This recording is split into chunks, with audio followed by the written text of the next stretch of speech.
Bienvenidas y bienvenidos a este su programa Ya lo dijo la Corte, en el cual analizamos los fallos emblemáticos, las sentencias más relevantes del Tribunal Constitucional de México. En esta ocasión vamos a platicar con nuestros invitados del amparo en revisión 553 diagonal 2018, que es una importante sentencia en la cual la Suprema Corte reflexiona y analiza el reconocimiento de la filiación en tratándose de una pareja del mismo sexo, en este caso dos hombres, cuando existe pues la figura de la maternidad subrogada o alguna de las variantes, porque hay varias denominaciones, ya nos lo van a explicar nuestros invitados, y las consecuencias jurídicas que de ahí pueden derivar.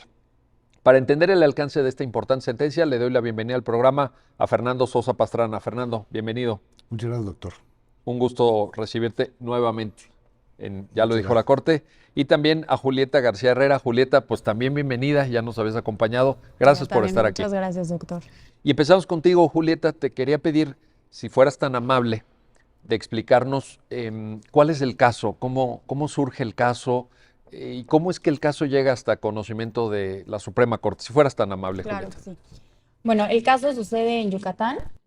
En el 2015, efectivamente, un matrimonio compuesto por una pareja del mismo sexo, en este caso dos hombres, quisieron tener un hijo y para esto acudieron a una técnica de reproducción asistida denominada maternidad o útero subrogado, que consiste básicamente en el implante de un cigoto o un embrión en el útero de una mujer para que ahí se geste y en el momento del nacimiento se entrega el hijo a los padres contratantes para que lo asuman como suyo. Entonces recurren a esta técnica y la persona gestante era una mujer de 25 años en ese entonces, 2015, y lo hacen a través de un acuerdo que ellos denominaron acta de compromiso que certificaron ante notario. Pasado, ya se somete a la técnica de reproducción asistida, nace el hijo y entonces los padres contratantes solicitan al registro civil de Yucatán que se registre el nacimiento del menor con sus apellidos y la directora del registro civil de Yucatán niega esta solicitud con base en el argumento de que dicho acto registral no estaba contemplado en la legislación vigente en Yucatán porque la filiación es un vínculo de parentesco que se da únicamente por una relación genética o por la adopción plena, situación que, dijo la directora del registro civil, no sucedía en este caso. Entonces, que podía registrar al niño con los apellidos del padre biológico, porque aquí es importante, en este caso concreto, en la maternidad subrogada, el óvulo no fue de la persona gestante, sino de una donante anónima, pero sí uno de los padres del matrimonio proporcionó su esperma para llevar a cabo esta gestación. Entonces, la directora del registro civil dijo que se podía registrar con los apellidos del padre biológico o bien que fueran ante autoridad competente para llevar a cabo la adopción plena. En contra de esta negativa, los padres promovieron un amparo indirecto, señalando básicamente que se violaba su derecho a la igualdad y a la no discriminación, sus derechos de procreación, de vida privada, de conformar una familia, y así también se atentaba contra el interés superior del menor, porque se le negaba su derecho a la identidad y a ser registrado inmediatamente después de haber nacido. En el amparo, el juez de distrito, además de admitir la demanda de amparo, señala como tercera interesada a la persona gestante y resuelve negar el amparo declarando inatendibles los argumentos de los quejosos, pero sí lo otorga bajo el principio del interés superior del menor para que se registre al menor y entonces no se atente contra su derecho de identidad con los datos que se tenían ahí y además que la autoridad registral diera notificación a la Procuraduría de Defensa del Menor y de la Familia de Yucatán para que esta Procuraduría llevara a cabo las gestiones necesarias para establecer la filiación del menor. En contra de esta sentencia, los padres interponen un recurso de revisión y solicitan a la Corte que ejerza su facultad de atracción para conocer de este asunto.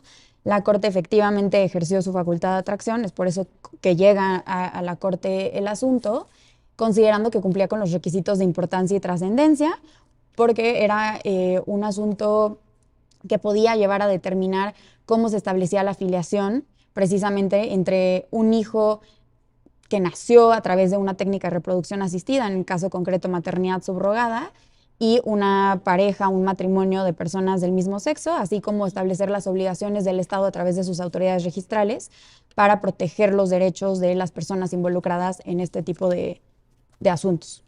Perfecto, muchísimas gracias, Julieta.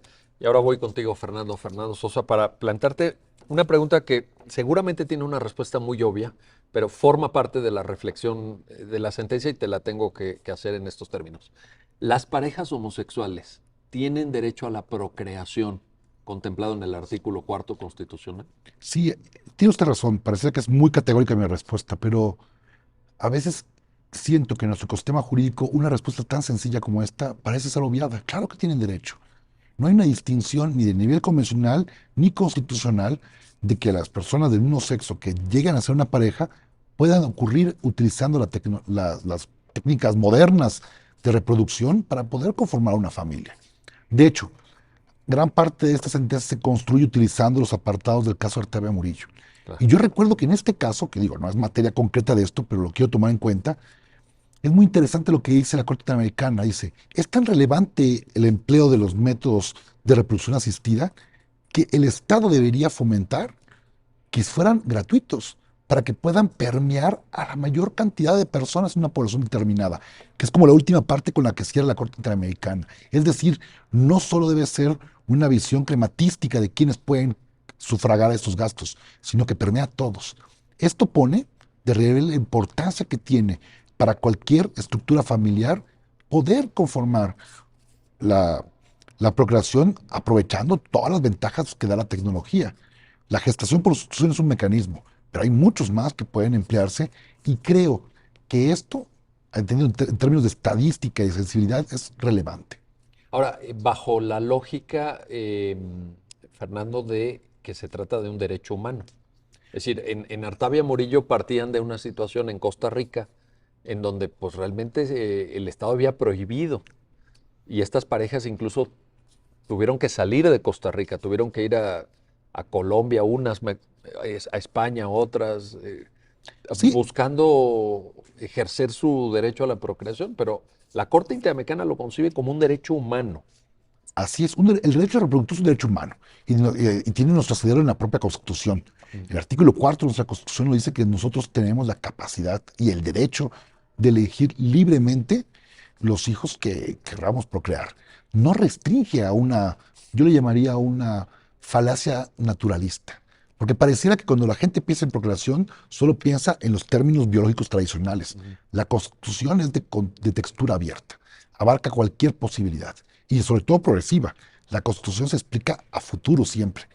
Entonces yo creo que eso es muy fundamental para que comprendamos que esto es parte de los derechos reproductivos inherentes a todas las personas. Y ahí Artavia Murillo, el caso, la sentencia de la Corte Interamericana es fundamental, ¿no? Sí, y es categórico. La distinción interesante que hace Artavia es que pareciera que la única opción que deja viva en ese momento Costa Rica es la inseminación. Dice, esta sí y las demás no. Y parte de una presunción de qué hacer con los gametos. Esta discusión de Artavia es una discusión vigente en México. Claro. Porque, por ejemplo, tenemos el caso de Querétaro, si no me equivoco. Querétaro tiene una proscripción absoluta a la gestación por sustitución. Y habla de una figura que pareciera que es rara en México, que es la adopción de los embriones. Entonces, proscribe por un lado la gestación por sustitución, entonces no solo no niega, sino también regula que ésta pueda darse, en lugar de hablar de donación de células germinales como habla el Código Civil, habla de donación de embriones, con todas las consecuencias que pueda tener a la luz del propio caso de Artavia Murillo. Claro. Entonces, digamos que este caso bordea una realidad que en México impera, salvo en 4 entidades federativas, que es Sinaloa y Tabasco, con reglamentación expresa, y San Luis Potosí y Querétaro con prohibición expresa. Los demás entidades federativas viven la realidad de Yucatán, una absoluta desregulación o un pequeño coqueteo con referencias muy amplias como en la Ciudad de México de donación de células germinales que puede significar cualquier tipo de método de reproducción asistida. Claro. Ahora, Julieta, hay en este tema un cierto grado de complejidad y te quiero pedir que nos ayudes a entender estos conceptos, porque se puede hablar de maternidad subrogada, de maternidad por sustitución. Hay una serie de variables lingüísticas, digamos, que a lo mejor las personas que están viendo el programa se preguntarán, ¿no? ¿Qué debe entenderse? ¿Cuáles dirías que son los conceptos fundamentales aquí? Ok, para el caso en concreto, a ver, las técnicas de reproducción asistida son todos aquellos medios que facilitan un embarazo, ¿no? ¿Medios te refieres a tecnologías, Técnicas, a exacto, técnicas, como a los avances avances científicos científicos, correcto? que implican la manipulación ya sea de embriones, de óvulos o de espermatozoides. Sobre ese concepto genérico, te pregunto, Julieta, hay diversas variables, hay diversas posibilidades. Sí, hay diversas posibilidades, en este caso maternidad subrogada, en el que se implanta a una mujer el embrión o el cigoto y ahí puede ser que el óvulo sea de la propia persona gestante Ok. o de una donante anónima. El espermatozoide puede ser de los padres o madres contratantes o no, de un tercero.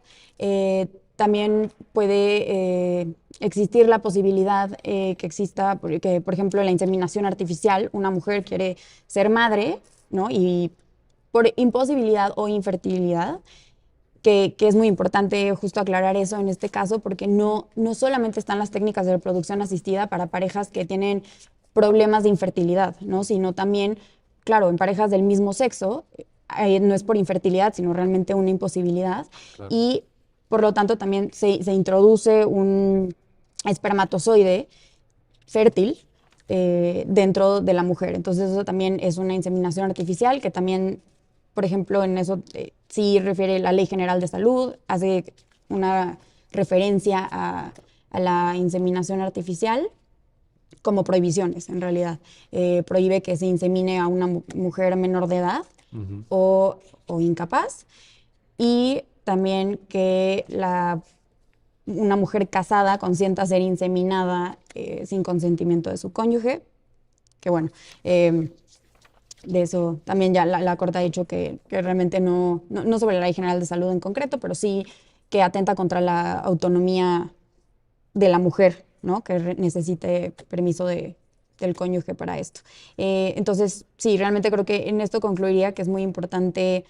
Sí hay distintas modalidades de técnicas de reproducción asistida y que tenga muy claro que no solo es por infertilidad, sino también por imposibilidad, porque hace mucho más incluyente realmente el acceso a estas técnicas. Ahora, en ese sentido, Julieta, tiene mucho impacto lo que nos comentaba Fernando de la concepción de toda esta temática desde los derechos humanos, porque efectivamente cuando tú lo analizas en términos de universalidad, en términos de que cada persona, en esto de la mujer casada que decías, etcétera, pues tiene su propio derecho y tiene que ser tutelado y tiene que ser cuidado, me parece que la clave de lectura de todo es el concepto de que aquí estamos hablando de un derecho humano. Claro. Y eso acompaña parejas de distinto sexo, parejas del mismo sexo sin distinción, como Exacto. debe ser en derechos humanos, ¿no? Precisamente en el proyecto justo se establece, a ver, en el caso de Artavia Murillo,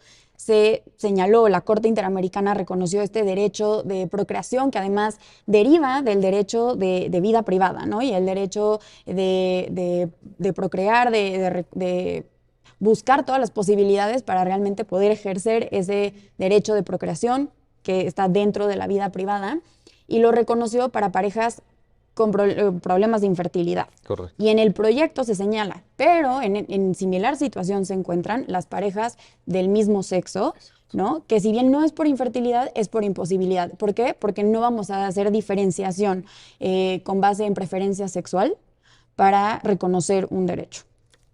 Se reconoce el mismo derecho a parejas conformadas por personas del mismo sexo o no.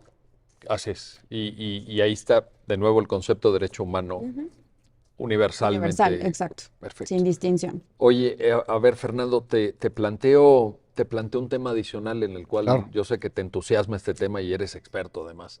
Las fuentes de la filiación. Decía Julieta, bueno, tradicionalmente el tema biológico, y luego la figura de la adopción plena. Pero es un catálogo cerrado, Fernando. No, es muy interesante esa sentencia, en concreto la que hace la primera sala, por una razón. Hace una arqueología de la razón normativa.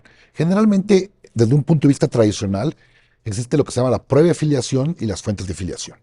Entonces, generalmente las fuentes de filiación son el matrimonio, el concubinato, o a falta de estos puede ser reconocimiento, puede ser la adopción plena, que es como consanguínea, y también puede ser, digamos, la presunción que nació dentro de una relación. Más o menos, ¿no? Lo interesante, y que el juez dialoga, y que la corte dialoga con el juez, es que el juez parte de una presunción muy rara. Dice, todos estos procesos de reconocimiento de filiación están vinculados con la verdad biológica. Pero la corte plantea lo siguiente, ojo, cuando se hicieron estos artículos era imposible saber el origen biológico de las partes. Todo el engranaje legal se construyó, porque, ojo, reconocimiento de filiación, posesión de estado de hijo y presunción por nacidos dentro del matrimonio y concubinato, fueron figuras que existen desde el siglo XIX, o quizás atrás, en donde era imposible saber genéticamente quién era el padre. Pero el juez le da una perspectiva restrictiva con ojos actuales. Dice, no, como ahora ya podemos saber que quien es indubitablemente el progenitor biológico, uno de ellos tiene que ser, a fuerza, para salvaguardar la verdad biológica, el progenitor biológico para poder reconocerlo. Este argumento se me hizo una cosa muy interesante, porque asume el juez de distrito que a fuerzas tiene que acreditarse el vínculo biológico. Y ese es el punto de partida de la corte. Le dice, espérate, todo este engranaje fue hecho cuando era imposible probar el origen biológico. Claro. Entonces, bajo la buena fe de la institución, tú utilizas este engranaje sin generar una restricción que no existe. Porque además, una segunda regla clásica del derecho civil, y en el derecho de familia en concreto, las instituciones registrales no pueden hacer impugnación de paternidad, porque parten de la buena fe de Claro. quienes comparecen. Claro. Entonces, muy interesante Bueno, este argumento. Perdón, y en la lógica histórica que estás señalando, esto es muy importante, porque no había forma de confrontar lo que dijeran. Oigan, venimos a registrar a nuestro hijo. Pues, ¿cómo lo confrontabas? ¿Cómo decían? No, se me hace que este señor no es el papá. No había manera. Así es. No había forma Claro. de discutir eso desde el punto de vista científico, ¿no? La base científica. No existía. Entonces, existía. una cosa que dice la Corte muy interesante, le dice al juez, tú le estás asumiendo una razón legislativa a una norma que nunca la tuvo por imposibilidad, Híjole, es impresionante. porque surgió evidentemente años antes. Entonces, no puedes tú imponer esa restricción. Y esto creo que es una cosa fundamental, Sí. porque la decisión del juez, y me quiero adelantar un poco, a mí sí me consternó mucho. El juez niega la posibilidad de todo, pero concede el amparo para un efecto. Le dice, perfecto, pongan el nombre de pila que habían elegido, Ujú. y dice, y que el juez del registro civil anote los datos necesarios de identificación para que se valore su derecho de identidad y que venga la Procuraduría a impugnar la verdad biológica. ¿Qué tratamiento le dio el juez, en pocas palabras, al niño o niña o al menor del conflicto como un niño expósito? Ujú. No lo dice, pero al momento que tú dices Claro. que No, pues tomes sí. en cuenta Sí, claro. a ninguno de los dos y lo registres, Sí, entonces la sentencia de amparo sí. concedía, pero también renegaba cualquier tipo de derecho de identidad. Es muy interesante cómo la Corte aprecia eso, porque le dice regístralo con los datos de quien lo llegue a comparecer. Y sin decirlo, lo está conduciendo a la razón de un niño expósito, que se me hizo algo muy preocupante por parte del juez federal. Bueno, pues en el momento en el que estamos viviendo, ¿no? Uno pensaría que ya estas discusiones deberían de estar superadas. Pero en fin, Sí. ahí está la cuestión. Vamos a una pausa, no se vayan, regresamos enseguida para continuar en este análisis, en esta conversación sobre el amparo en revisión 553 diagonal 2018 y toda esta problemática de la filiación para descendientes de parejas integradas por personas del mismo sexo que acuden a un mecanismo de apoyo tecnológico para ejercer sus derechos humanos, lo subrayo, derechos humanos a la procreación. Regresamos. Ya estamos de vuelta, ya estamos de regreso en su programa, ya lo dijo la Corte, para seguir conversando, seguir analizando con nuestros invitados este amparo en revisión, el 553 del 2018 y la aplicación de las técnicas de reproducción asistida en tratándose de parejas integradas por personas del mismo sexo y lo que implica en términos del reconocimiento de filiación. Regreso contigo, Julieta, para plantearte lo siguiente. Y puede ser algo un tanto polémico, incluso a lo mejor quienes están viendo el programa no están de acuerdo o tienen puntos de vista distintos, pero yo te lo planteo así tal cual. Maternidad subrogada. ¿Es violatorio de la dignidad de las mujeres? Las mujeres son vistas como objetos, como por ahí en alguna literatura se dice máquinas de gestación, máquinas de reproducción que a través de acuerdos, a través de pagos, se les utiliza instrumentalmente para lograr el objetivo, pero hay quien dice, pues, poniendo un tanto en cuestión la dignidad, el respeto, su carácter de sujetos, incluso por ahí se menciona, bueno, es que estas técnicas hacen a un lado o olvidan el vínculo psicológico de la persona gestante con el producto de la concepción, pues que a lo largo de esos 9 meses, pues más allá de que haya un contrato, que haya dinero, pues hay una relación, ¿no? Claro. ¿Qué les podríamos decir? ¿Qué consideras? Sí, efectivamente podríamos dividir las perspectivas que se tiene sobre la maternidad subrogada en dos, quienes están a favor y quienes están en contra. Quienes están en contra parten de la base de que esta técnica en concreto atenta contra la dignidad humana, porque señalan que tanto la filiación del menor que nace a través de esta técnica de reproducción asistida como el cuerpo de la mujer son objeto de transacción, son objeto de comercio. También argumentan que puede llevar a la explotación del cuerpo de la mujer, a la utilización de mujeres socioeconómicamente en escasez, ¿no? Y también puede ser que únicamente solo por la incomodidad que presenta el embarazarse, no realmente por una cuestión de infertilidad o de imposibilidad.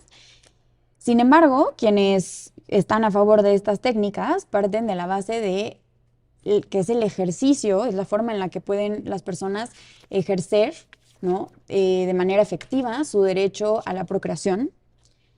Esto estoy hablando de los padres contratantes, ¿no? Claro. Y también hablando de los derechos de la persona gestante, el decidir someterse a una técnica de reproducción asistida como lo es la maternidad subrogada, lo hace en ejercicio de su derecho al libre desarrollo de la personalidad, en el cual las personas tienen el derecho de poder elegir de manera libre, responsable y sin injerencia arbitraria alguna sus metas y objetivos en la vida conforme a sus creencias, gustos, principios, valores, etc. Y que realmente entonces cuando se someten a estas técnicas de reproducción asistida, lo hacen con base en su libre desarrollo de la personalidad. Claro que tiene que haber un consentimiento libre de vicios e informado de todas las consecuencias y de lo que implica el procedimiento. Creo, en ese punto, corrígeme, Julieta, pero Sí. creo recordar que la regulación de Tabasco, incluso para afirmar este consentimiento, requiere de un instrumento notarial, Sí, ¿no? así es. Requiere de un instrumento notarial y además de una revisión por parte de un juez. O sea, es O sea, una doble revisión, ¿me O sea, explico? se De formalidades. busca tener claridad en que esa decisión es libre, Claro. incluso con un fedatario público por parte Claro. del notario, pero además un acompañamiento jurisdiccional. Exacto, exacto. Cosa que la Corte ya dijo que es una medida realmente, sí es proporcional y que busca un fin constitucionalmente legítimo. Y también quienes están a favor lo hacen partiendo igual de la base de que hay cierta solidaridad entre la persona gestante con los padres que por infertilidad o imposibilidad necesitan recurrir a técnicas de reproducción asistida como la maternidad subrogada para poder ejercer de manera efectiva su derecho a la procreación. Leí un argumento, ¿se acuerdan de este libro que se llama Justice, What's the Right Thing to Do, del profesor Sandel, en donde se discute el tema y él dice que, no dice, más bien, cita el argumento, porque no es un punto de vista de él, pero trae a colación en esta discusión, Julieta, que tú estás planteando, que la decisión de la mujer o de la persona gestante en tratándose de...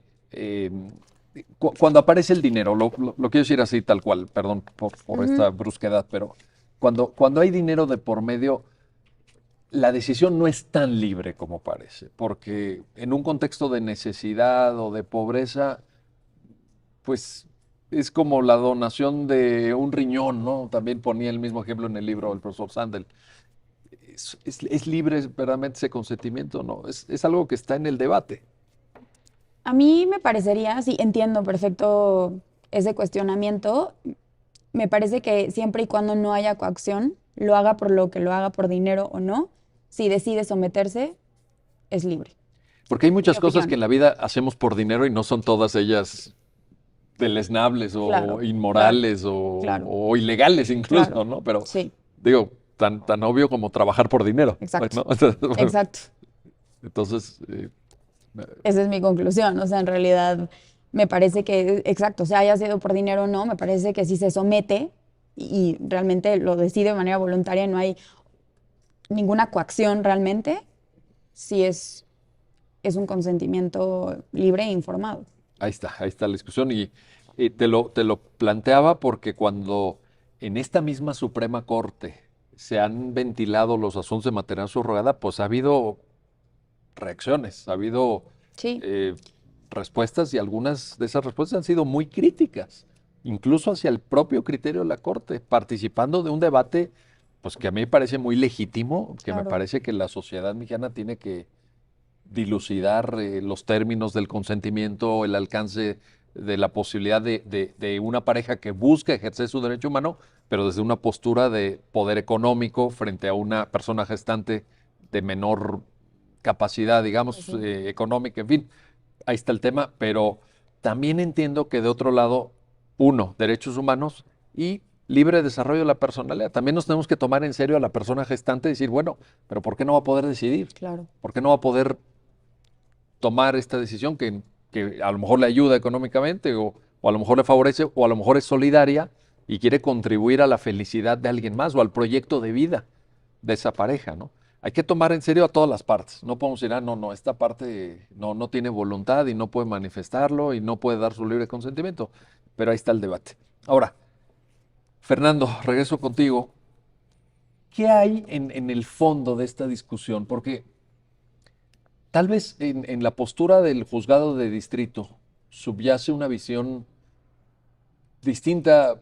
Tú citabas el propio tema histórico del derecho de familia, ¿no? Sí, ¿Qué está pasando ahí? Cuéntanos. con muchas pláticas que he tenido contigo, doctor, y que siempre me han sido ilustrantes, hemos visto que el derecho de familia es el mejor ejemplo para ver un cambio que ha habido, pero aún tiene sus resistencias. Y mira, es muy interesante algo. El juez lo primero que denuncia es algo que es como obvio. No hay un procedimiento regulado de gestación por Sí, sustitución.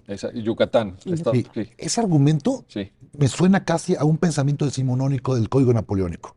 Cuando estudiábamos, por ejemplo, a John Henry Merriman, Ujú. y decían que los exegetas franceses decían que el primer día que un juez interpretó el Código Civil francés, Napoleón, dicen que dijo, mi código ha muerto. Pues claro, un código no puede perder todos los escenarios. Entonces, los códigos posteriores previeron una cláusula de habilitación temporal, así le llamaríamos, que el juez jamás podrá denegar la resolución de un asunto porque no existe, porque la ley sea obscura, imprecisa o inexistente. Y lo que dice el juez es eso.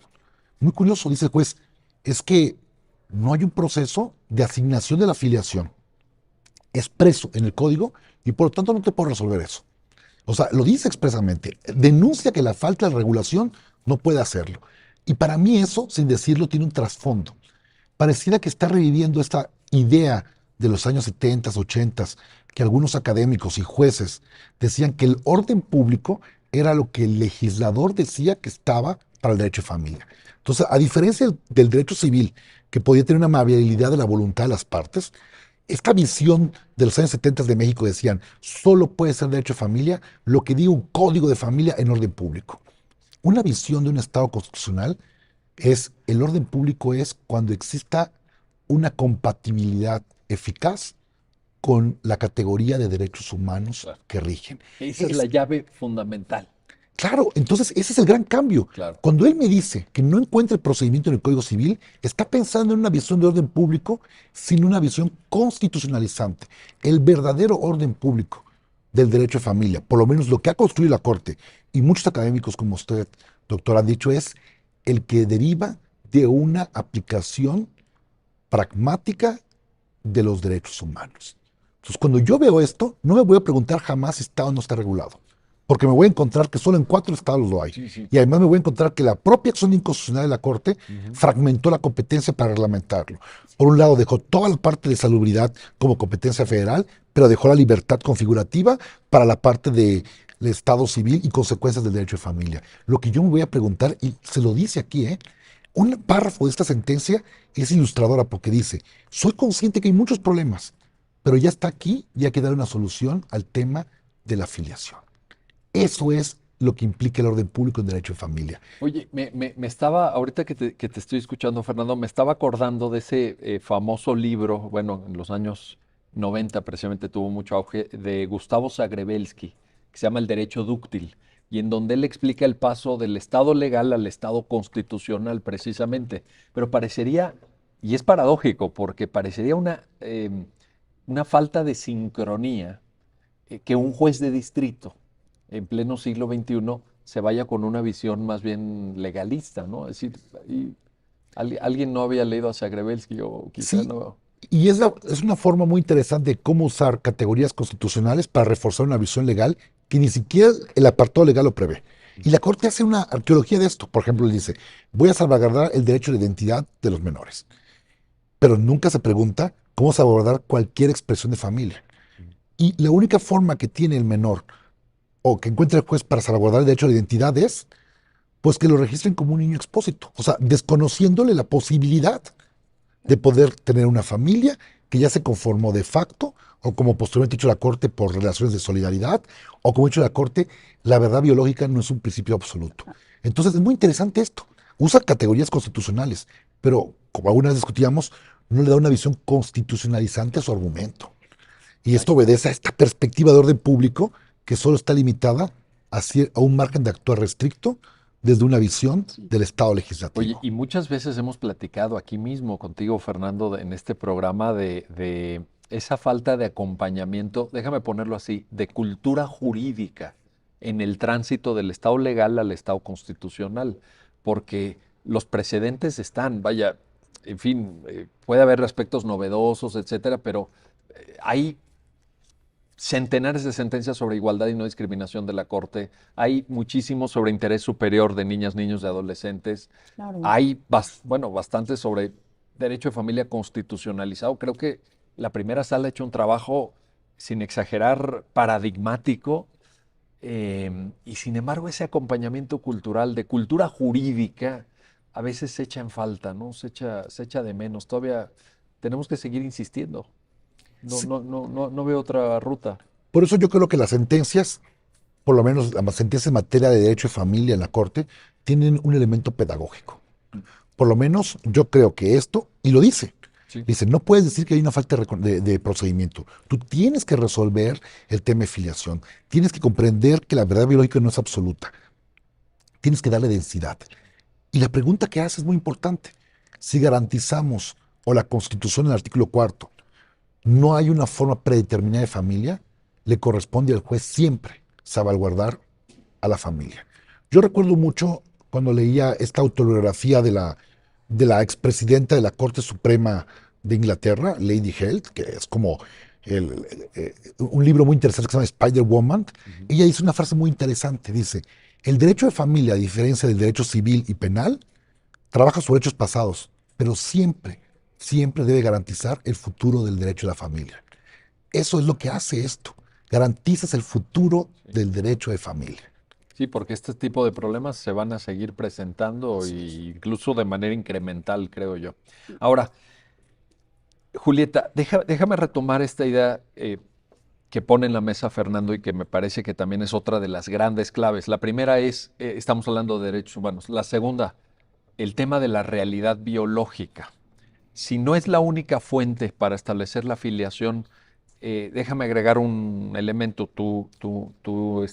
Pues nos sabrás explicar si es el momento para discutirlo o no, que es voluntad procreacional. Es decir, no necesariamente un vínculo genético, un vínculo biológico, sino la idea de que las personas quieren hacerse cargo de las obligaciones que derivan de la filiación. Claro.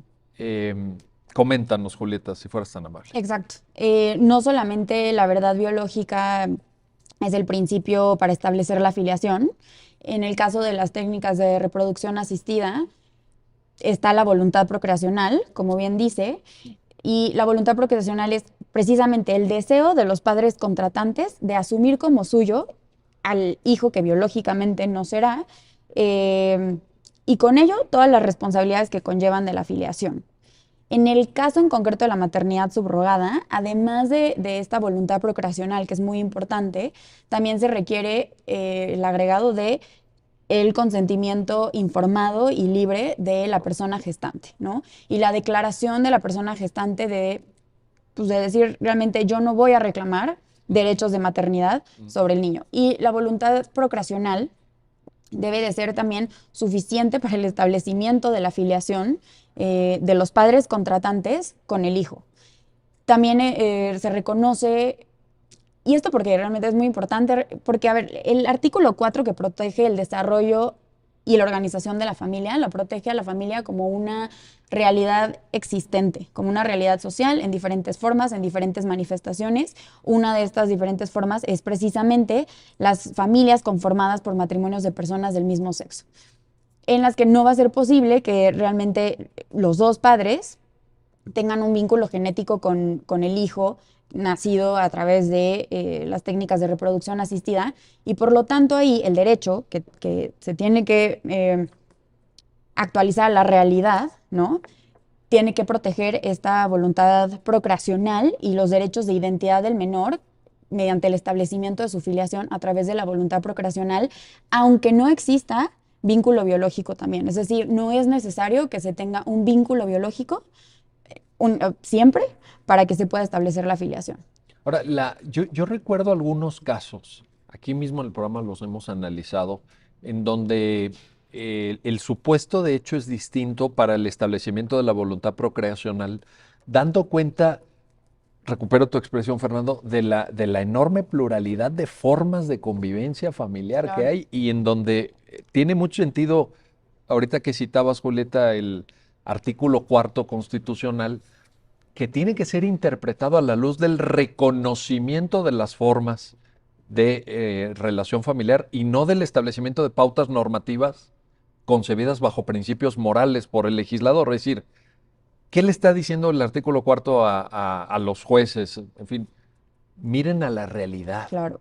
No vengan con criterios de moralidad o con visiones pues hasta decimonónicas a establecer un modelo de familia o de relación o incluso de vínculo de filiación. Exacto. Miren la realidad. Exacto. Y en la realidad pues está la maternidad subrogada, porque esa técnica no existía hace 50 años, no sé cuándo haya sido por primera vez o un poquito más a lo mejor, pero hoy sí. Exacto. ¿Eso hace la diferencia, Julieta? Totalmente, es justo, precisamente, no hay un único tipo de familia, hay diferentes manifestaciones, se tiene que proteger a la estabilidad familiar, y con estabilidad familiar me refiero también a todas estas manifestaciones de convivencia que se dan entre los menores y no necesariamente sus padres biológicos, ¿no? El caso, por ejemplo, de la mamá sí biológica que tiene una pareja y se genera cierta relación realmente como de padre de hecho, ¿no? De la pareja de la mamá biológica con el niño, y ahí también se debe de reconocer, sobre todo para salvaguardar el interés superior del menor, su derecho a la identidad, su derecho a alimentos y que tenga un sano desarrollo integral. Ahí está la cuestión. Bueno, vamos a hacer una pausa, no se vayan, regresamos enseguida para continuar en este análisis, en esta conversación con nuestros invitados sobre el amparo en revisión 553/2018, y pues ya lo han escuchado, todo lo que deriva de las técnicas de reproducción asistida, de la maternidad subrogada o de alguna variable en este mismo terreno. y el reconocimiento de vínculos de filiación. Regresamos sobre este mismo tema. Ya estamos de vuelta, ya estamos de regreso en su programa Ya lo dijo la Corte para continuar en esta conversación con nuestros invitados alrededor del amparo en revisión 553/2018. Y quiero regresar contigo, Fernando, porque en la lógica de que nos exponía Julieta de la voluntad procreacional, creo que podemos añadir un elemento que es el que te planteo ahora, el interés superior de niñas, niños y adolescentes, en este caso, pues niños o niñas, preguntándonos qué es lo que más le conviene al niño, a la niña, al recién nacido.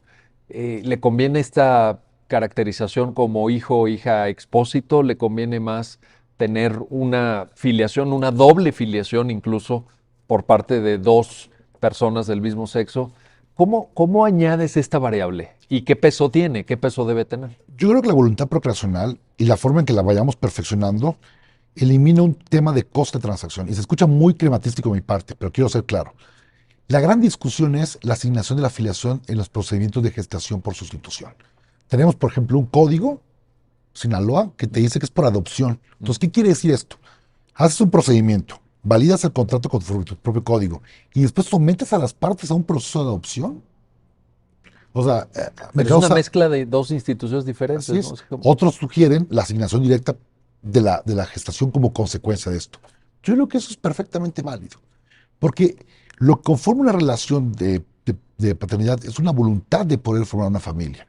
Al menor le conviene, en este caso, no solo tener una identidad, porque evidentemente no puede ser Fernando X, sino que le corresponde tener a progenitores que asimilen su cuidado en ese sistema de corresponsabilidad que es la defensa de la niñez. ¿Qué significa esto?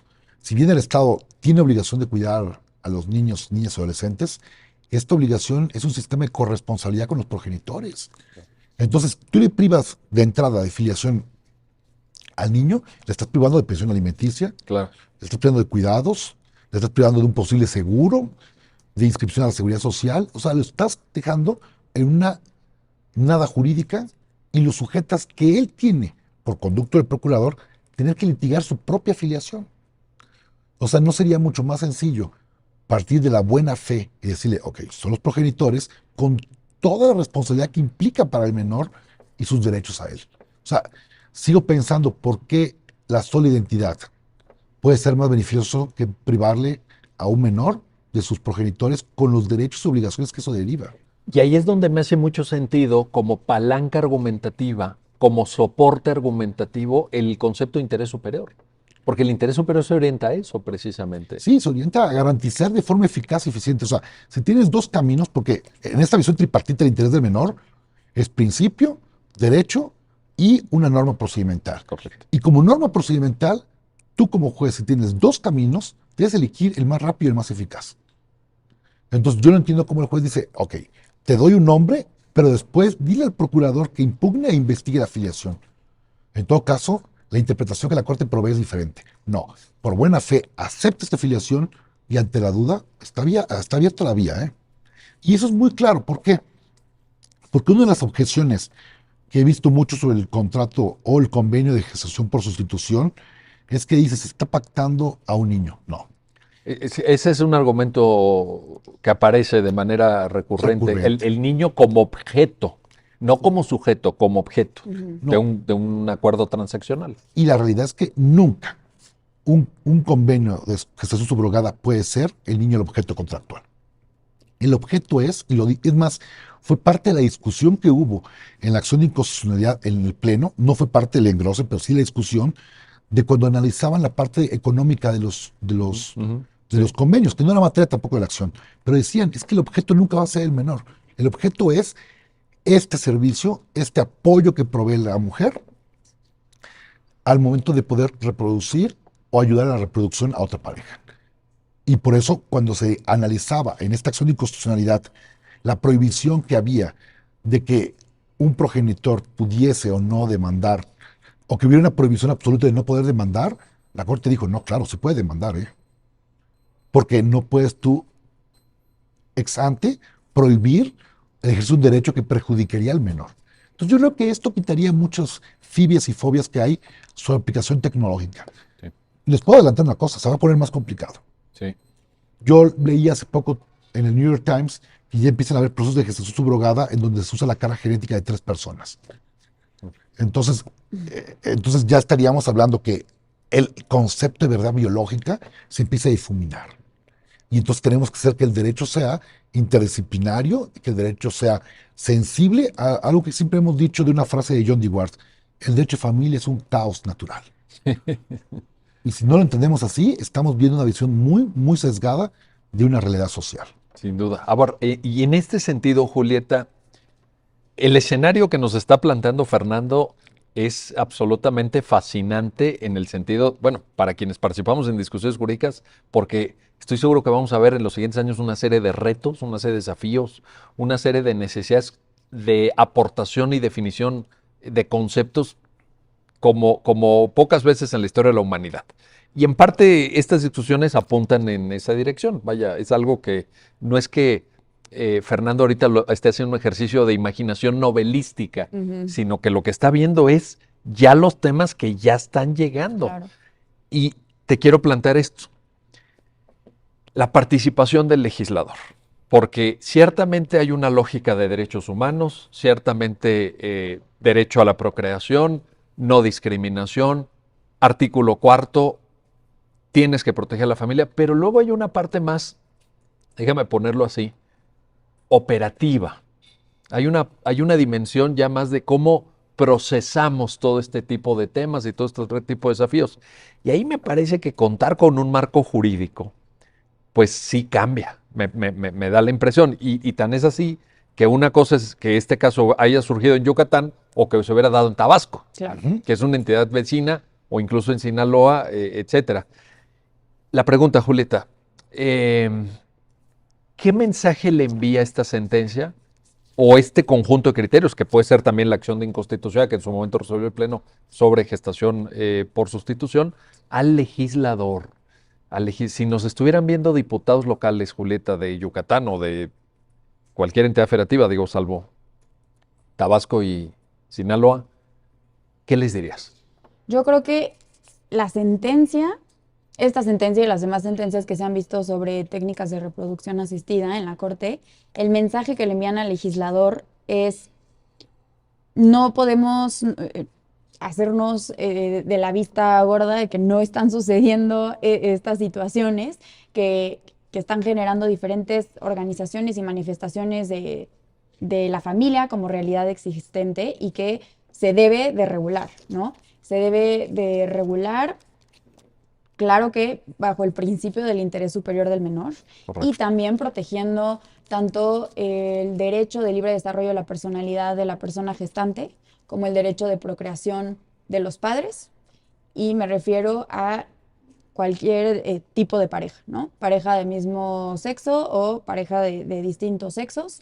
Sí es un mensaje de necesitamos, o necesita el legislador más bien, ver la realidad. Está pasando esto. Sí. No es posible que sean tan pocas las entidades federativas que tengan una regulación al respecto, unas que incluso lo prohíben.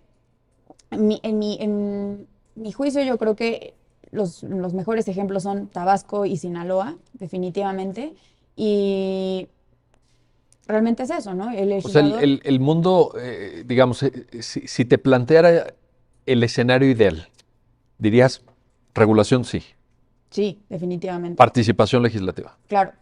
Y cuanto más detallada, mejor. Que voltaran a ver ahí claro. los ejemplos. Bueno, pueden ser también ejemplos del derecho comparado. Yo me imagino que México, como en tantos temas, pues seguramente vamos un poquito atrasados, ¿verdad?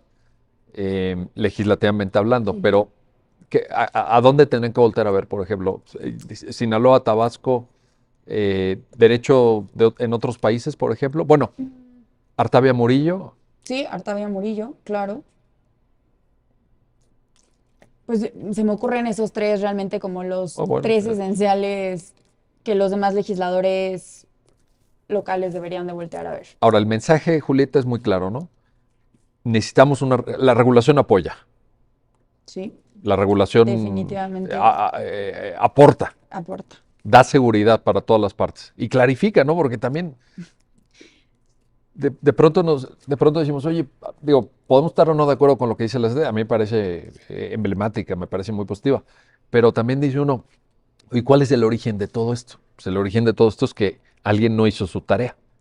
Y en Claro. este caso, lo digo con todas sus letras a título personal, pues es el legislador. Claro.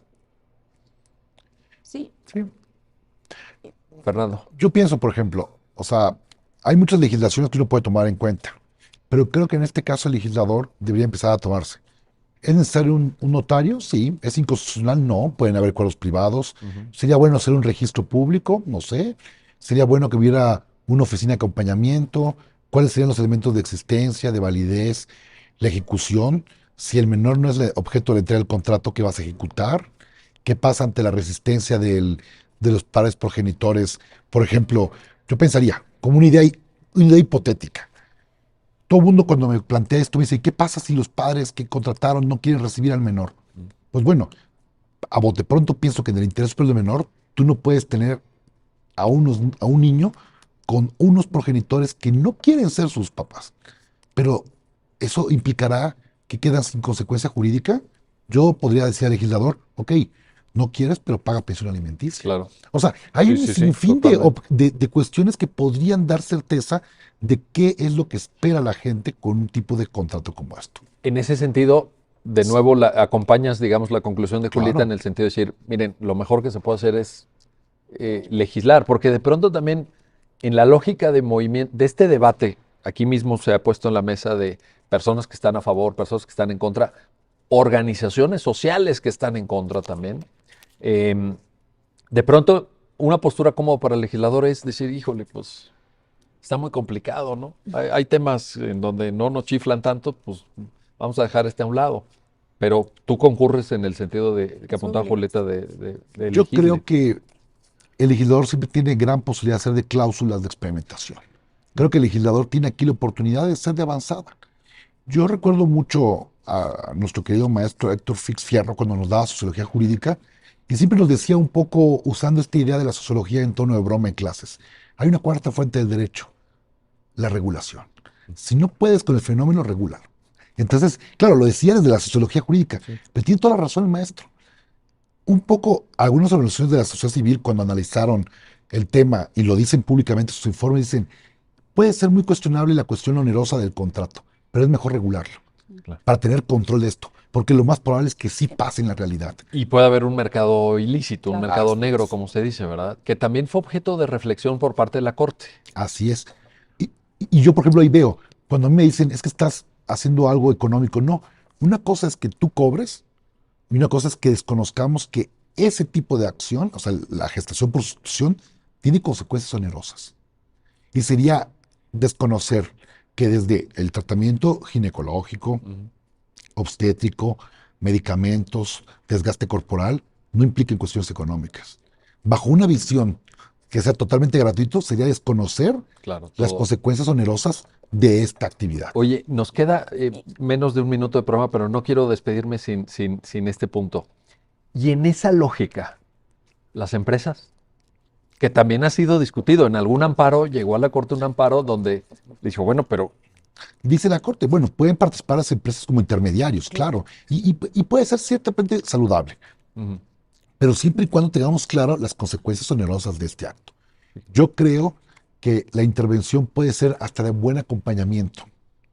Encuentras un tercero que podría amortiguar esta relación directa que podría dar lugar a relaciones de de asimetría asimetría o de... Sí, sí, sí. y generas un tercero que podrías replicar para poder acudir en caso de una, digamos, de un estado de indefensión por parte de alguna Claro. de los O, participantes. o incluso, Julieta, porque también podemos pensar en que este tipo de servicios sean utilizados por parejas extranjeras, ¿no?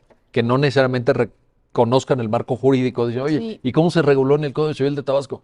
Oye, pues yo no conozco el Código Civil de Tabasco, ¿verdad? claro, Vivo en Filadelfia, claro.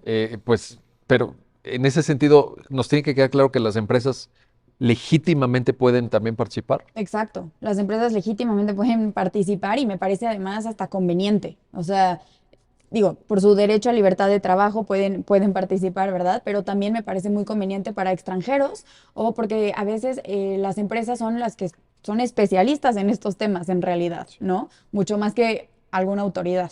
Así hay que decirlo, a veces sí las empresas tienen más especialización. Entonces, sí me parece incluso hasta conveniente que participen y como intermediarios. Ahí está la cuestión. Fernando Sosa, Julieta García Herrera, gracias. Gracias Gracias a a ambos por usted. ayudarnos a entender esta sentencia. Y gracias a ustedes que hacen posible su programa, ya lo dijo la Corte, en el cual analizamos los fallos emblemáticos, las sentencias más relevantes del Tribunal Constitucional de México. Hasta pronto.